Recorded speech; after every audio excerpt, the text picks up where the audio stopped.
सुनकर अच्छा लगा, आपके कॉन्फिडेंस को देखकर भी बहुत अच्छा लगा। सीधे मैं खुशबू के पास चलता हूं। खुशबू, बताइए आपके आसपास क्या हो रहा है, कहां पर मौजूद हैं आप?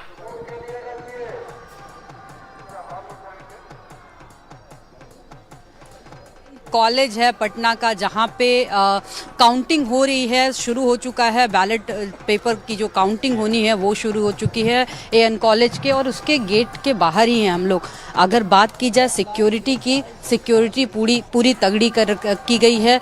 पटना पुलिस, बिहार पुलिस और उसके साथ साथ प्रशासन, सरकार के जो तमाम लोग हैं यहाँ लगातार मुस्तैदी से लगे हुए हैं। एम्बुलेंस की गाड़ियाँ, एम्बुलेंस खड़ी की गई हैं, वाटर कैनन खड़ा किया गया है, और जो रॉयट्स में जो को कंट्रोल करने के लिए जो पुलिस की टुकड़ी होती है वो भी लगातार गश्त कर रही है। देखिए इस वक्त घोड़ों पर सवार होकर। अब खुशबू, मुझे आपका भी प्रेडिक्शन बता दीजिए, क्या लगता है आपको, कौन जीतने वाला है चुनाव? आपका प्रेडिक्शन क्या कहता है, आपका आकलन क्या कहता है, क्योंकि आप भी लंबी समय से वहां पर बनी हुई हैं।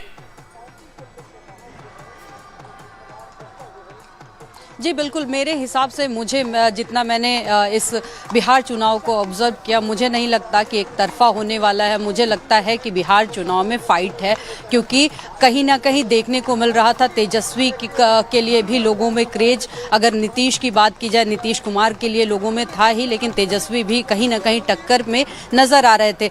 तो इस हिसाब से कहा जा सकता है कांग्रेस मुझे बड़ी उस तरीके से नजर नहीं आई ग्राउंड पे जिस तरीके से आना चाहिए था। हो सकता है कि कांग्रेस एक बार फिर से 2020 की तरह ही इस बार के चुनाव में भी जो महागठबंधन है उसके हार का कारण बन जाए या पीछे रह जाने का कारण बन जाए, क्योंकि जो पारंपरिक सीटें थी कांग्रेस की वहीं पे कांग्रेस थोड़ी स्ट्रांग दिख रही थी। उसके अलावा अगर बात की जाए बाकी जगहों पे, या तो बीजेपी दिख रही थी, या तो जेडीयू दिख रही थी, या तो आरजेडी दिख रही थी।